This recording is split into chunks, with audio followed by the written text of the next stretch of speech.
Hello, I'm Aaron Lohr, and this is the Endocrine News Podcast.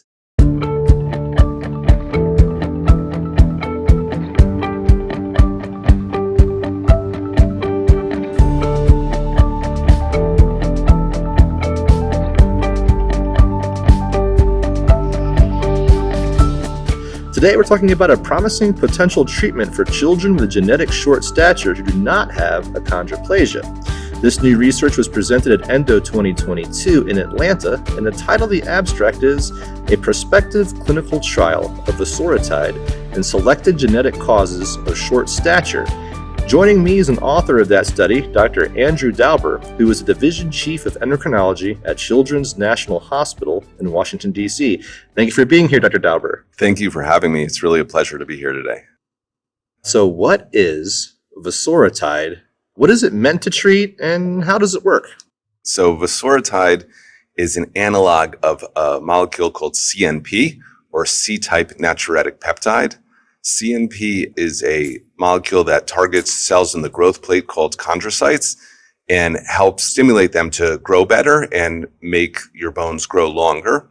The drug Vosoritide is an analog that extends the half-life so that the medication can be given once a day. It's given as a daily injection. And it was originally developed to treat children with achondroplasia. And the reason for that is that the pathway that CNP interacts with is directly downstream of the FGFR3 pathway, which is the pathway that has a mutation in achondroplasia. So in achondroplasia, there are mutations that activate the FGFR3, which is the receptor, and that acts as a brake on growth at the chondrocytes. And the CNP pathway lifts that brake, thereby stimulating growth of those cells and allowing the bones to grow longer. Currently, how is short stature in children without achondroplasia treated, and how effective are those treatments? So in children with other causes of short stature, really the mainstay of treatment right now is growth hormone therapy. Growth hormones approved for a number of indications. So its primary indication is individuals with growth hormone deficiency, in which case it's a really remarkable therapy for patients who don't make growth hormone. It really, helps them grow tremendously better. But then it has also been approved for certain genetic causes of short stature. The primary ones are Noonan syndrome, mutations in the SHOX gene, and Turner syndrome. And then it is also approved under an indication called idiopathic short stature, which means that it is, a child who's below a certain height cutoff, and we don't have a specific cause. However, in the last 10 years, we've been doing a lot of work trying to understand the genetic basis of short stature, and a lot more genetic etiologies are being found, which really haven't been studied about whether they potentially benefit from growth hormone. And the response in kids with idiopathic short stature is, I would say, modest for growth hormone therapy. The big studies show that there's an effect of only probably 1 to 2 inches on average on final adult height. It is more effective in some of those other approved genetic conditions like Noonan syndrome, Turner syndrome, the SHOX mutations. So that would be the other mainstay of treatment right now. And you're here presenting some new research in this area that might be really intriguing. Why don't you tell us, our listeners, a little bit about your study? So my study, again, is looking at Vosoritide, which is that CNP analog, in children with 6 different potential classes of genetic short stature. So the largest group in our study are individuals with hypochondroplasia, which is also a mutation in the FGFR3 gene, but a milder mutation compared to achondroplasia. And the theory is that this should work similarly to achondroplasia, perhaps a bit better. The other is a whole class of disorders called rhesopathies, of which Noonan syndrome is one. And that's because the pathway that's activated with those mutations in rhesopathies is exactly the pathway that CNP targets and blocks the effect of, and should hopefully alleviate the short stature in that situation. I'm also testing in patients who are missing CNP. Now, that's a very rare disorder, and we haven't actually found any patients with that condition. But we're also looking at patients who have heterozygous mutations in the receptor for CNP, which is encoded by a gene called NPR2. And as I was mentioning, that's one of the more recently discovered genes to be a cause of idiopathic short stature. And it's estimated that up to 1 in 50 kids with idiopathic short stature actually have a mutation in the NPR2 gene. And the idea here is if there's a mutation in one copy of the receptor, the other copy still works fine, but you have, maybe half as much or 3/4 or, some decreased amount of signaling through that pathway. And can we augment the signaling by giving back a CNP analog like Vosoritide and improve growth in those children? And, I think there are probably a lot of those kids out there that haven't yet been diagnosed that fall under that rubric of idiopathic short stature. And could this be a more targeted and effective therapy in those patients?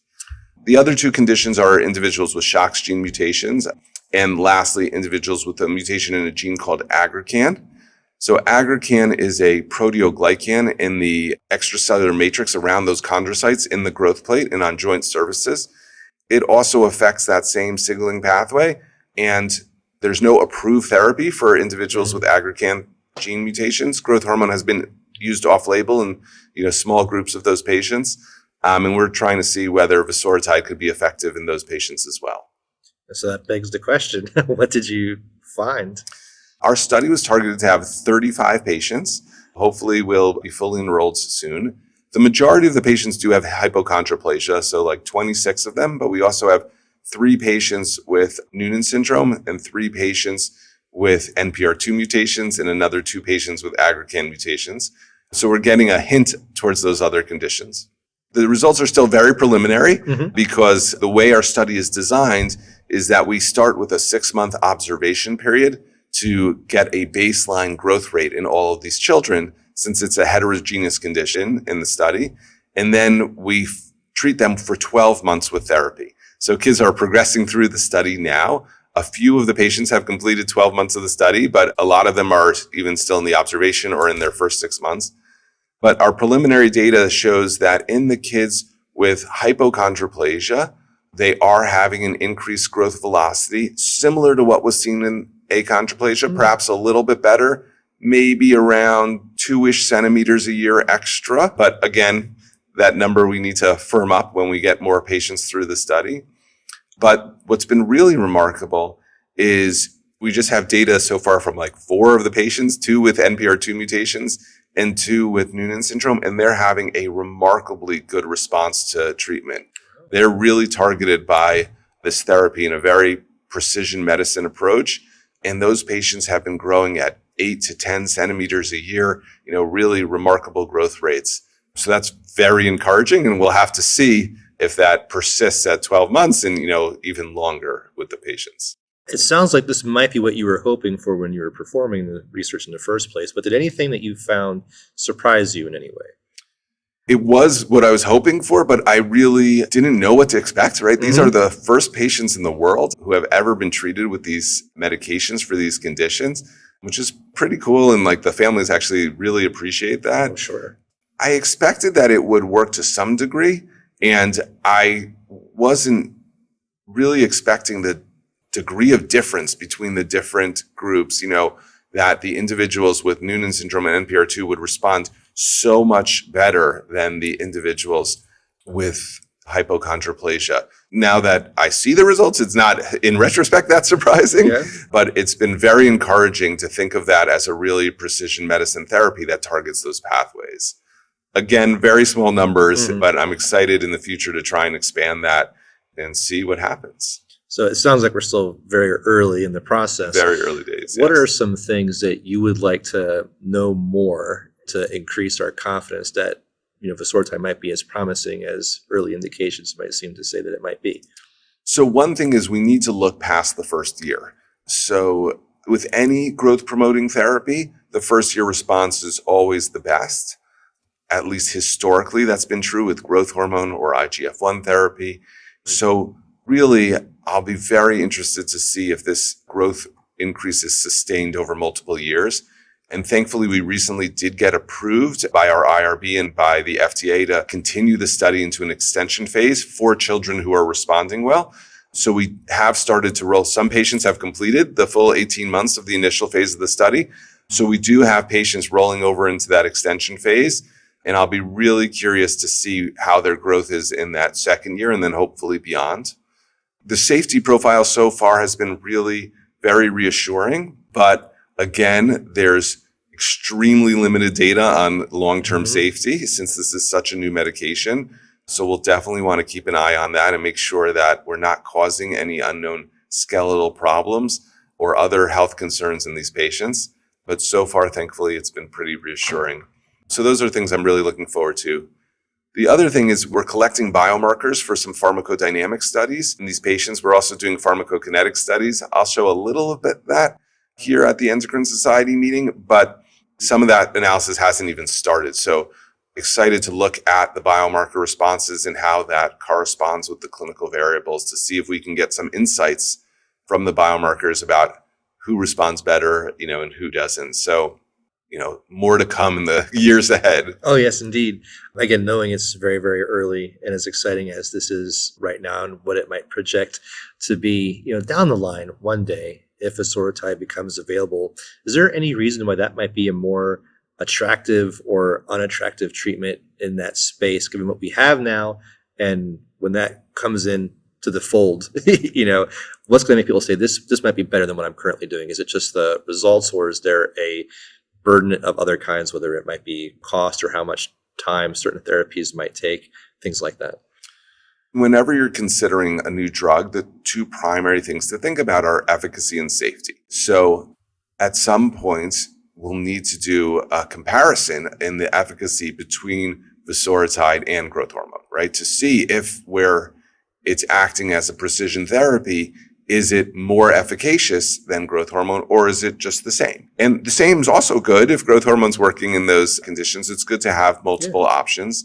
But then you come to the safety. Now, growth hormone's been around for decades, and I'm not an alarmist in any way. I think in general, it's a very safe medication. There are some real short-term side effects, and there are also some more theoretical concerns, which the data is still, I would say, not too concerning, but raises some possibilities of, are there long-term cardiovascular safety risks, even if they're very small? Are there potentially long-term malignancy risks? That really hasn't borne out, but for certain conditions like Noonan syndrome, or restopathies where there might be a baseline small increased risk of cancers, could a medication like Vosoritide allay some of those safety concerns? And we don't know the answers to that yet, but there could be benefits in terms of that. Right now, Vosoritide is a daily injection therapy. Growth hormone for those indications is a daily injection therapy. There are long-acting forms of growth hormone developed and approved, so you'll have to start balancing the convenience of a daily shot versus a weekly shot. There are long-acting forms of CNP analogs in development, so maybe there'll be other options for that in the future as well. So still a lot of unanswered questions, but I think it's a potential to be another therapeutic option in the future, which is exciting because we really haven't had any options besides growth hormone therapy for decades.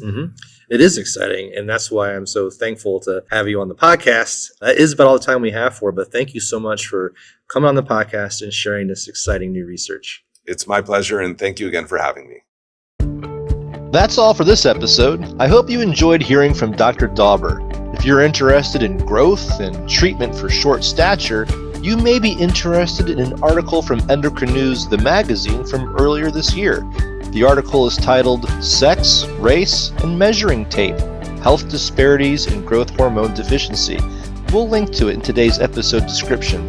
And we're always on the lookout for topics to feature on the podcast, and if you have one, you can share it with me by emailing your idea to podcast@endocrine.org. Until next time, thanks for listening.